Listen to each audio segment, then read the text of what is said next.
अस्सलाम वालेकुम नाज़रीन, MR न्यूज़ स्टूडियो से मैं हूँ कंगना तनवीर। अब तक की ताज़ा तरीन headlines. Election commission of Pakistan की जानिब से मुल्क की मौजूदा सियासी सूरत हाल पर इजलास आज तलब कर लिया गया। तर्जमान इलेक्शन कमीशन के मुताबिक चीफ इलेक्शन कमिश्नर इजलास की सदारत करेंगे। गुज़श्ता रोज़ इलेक्शन कमीशन ने सदर मुमलिकत के ख़त का जवाब देते हुए 90 रोज़ में इंतखाबात कराने से माजरत की है। इलेक्शन कमीशन के मुताबिक हमें अक्टूबर 2022 में शफाफ इंतखाबात के लिए हल्का बंदियाँ और मरदमशुमारी करनी है। आइन और कानून के मुताबिक इन तमाम मराहिल के लिए 4 मज़ीद माह दरकार हैं। आम इंतखाबात से मुतल्लिक अहम मुशावरत के लिए सदर मुमलिकत इजलास बुलाएँ।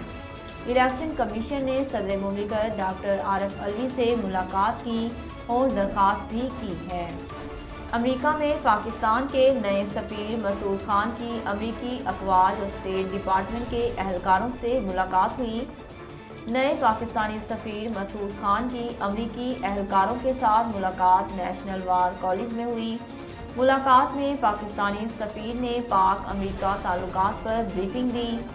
पाकिस्तानी सफ़ीर की अमेरिकी हुकाम से मुलाकात में पाक अमेरिका अस्करी ताल्लुकात और खित्ते की सूरत हाल पर गुफ्तगू हुई। इस हवाले से मसूद खान का कहना है कि अमेरिकी मुसल्लह अफवाज और नेशनल वार कॉलेज के स्टेट डिपार्टमेंट के ग्रुप से मुलाकात खुशगवार रही। मुस्लिम लीग नून के रहनुमा शाहिद खाकान अब्बासी ने कहा है कि तहरीक अदम एतमाद के लिए हमारे नंबर्स पूरे हैं और तमाम अरकान इस्लामाबाद में ही हैं। साबिक़ वज़ीर आज़म का कहना था कि असम्बली की अक्सरियत अदम एतमाद और शहबाज शरीफ की वज़ारत उस्मा के हक़ में भी वोट देगी।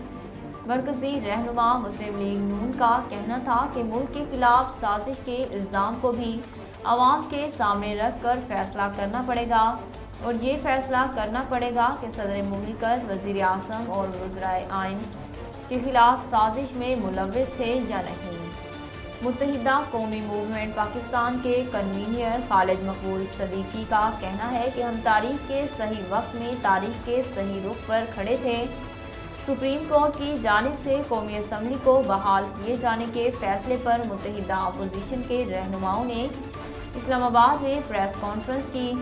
इस मौके पर MQM पाकिस्तान के कन्वीनर खालिद मकबूल सदीकी ने कहा कि उम्मीद है नई क़यादत ऐसा पाकिस्तान देगी जिसमें तमाम ज़बानें बोलने वालों को बराबर का मौका मिलेगा। नाज़रीन, अब तक के लिए इतना ही। मज़ीद खबरों और तफसीलात के लिए देखते रहिए MR न्यूज़।